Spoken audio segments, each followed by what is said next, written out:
Bize is, to some extent, neither here nor there. It provides us with the reading, but it isn't the strong argument for the reading being original.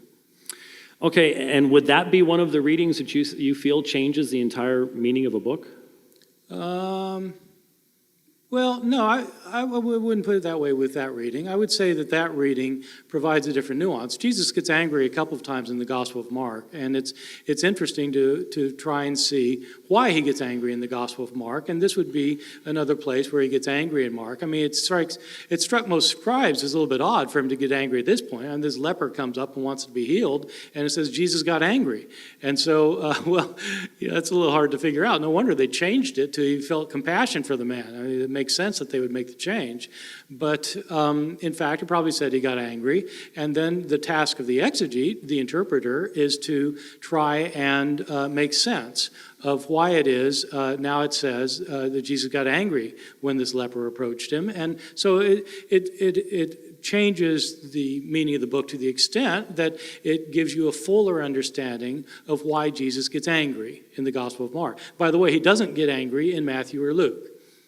When you repeatedly say that we don't know what the original writings of the New Testament said, given that there are entire sections of text where there is no variation basically at all, would you agree that we know what those sections of the New Testament said? Okay, let me explain why, because I don't think I've explained it very well.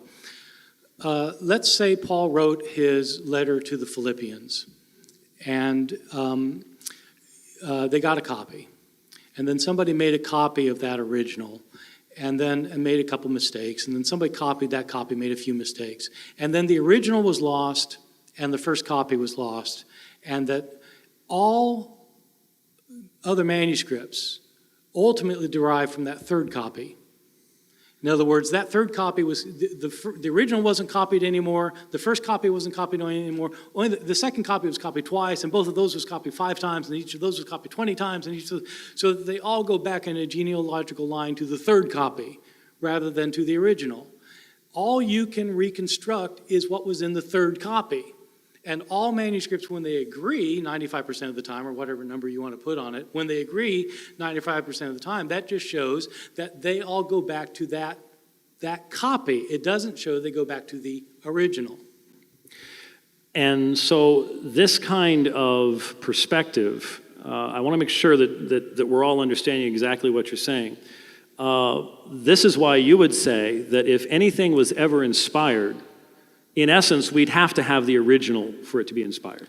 No, I told you long ago that this was not going to be a debate about my doctrine of inspiration. I'm not saying anything has to be one way or the other. God could have inspired the originals and then decided to allow scribes to change the originals. God could have inspired all the textual variants. If you're saying if it's impossible, then when you're talking about God, nothing is impossible. The church father Origen maintained that all of the textual variants were inspired by God, that he inspired the scribes. So, well, that's perfectly fine if that's what you want to think. I simply don't think so. My view is that if God wanted us to have his words, he wouldn't have allowed his words to be changed so that we don't know what the words were. So the standard then that would have to exist for you to have maintained the position that you held would have been either the originals or some perfect copy thereof.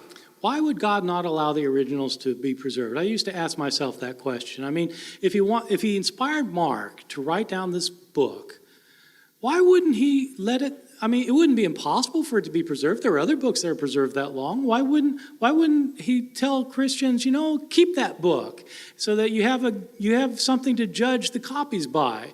But he didn't do that. We don't have the original. So it made me suspect that maybe God wasn't that interested in giving us his words. If he was, why didn't he give them to us? That was my question. So clearly that's not the perspective of the apostles themselves, who themselves did not have access to any originals of the Old Testament, and yet they quoted freely from the Old Testament based upon even translations of the Old Testament. That's right. It was not their view. I'm sorry? That is not their view. It was not their view, no. Right. So as you are thinking about this, then, I should say, though, when they quote the Old Testament, it's a very interesting thing because they quote it in different forms, and in the form they quote it often is not the form that we have it.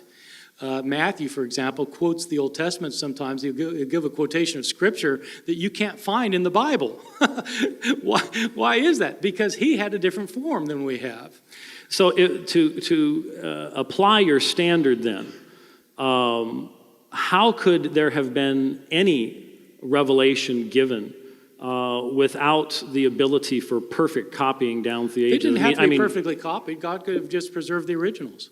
So if there is any claimed scripture from antiquity that does not have the originals, the Quran has textual variation in it, that can't possibly come from God then?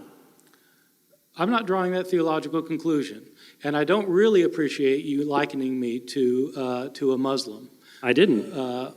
both in your speech and just now. I'm not making any stand about the Quran. I don't know anything about the Quran. I'm simply making a very basic point, and I'm not making this as a normative point for everybody. I'm saying for me, it doesn't make sense to say that God inspired the words because he wanted us to have his words if he didn't give us his words. We don't have his words because the originals don't exist and accurate copies don't exist. There are places where we don't know what the originals even said.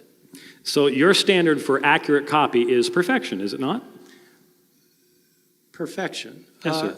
I think if I copy the word ego, and instead of writing ego, I write autos, then in fact, that is an imperfect copy. A perfect copy would be a copy that copied ego as ego.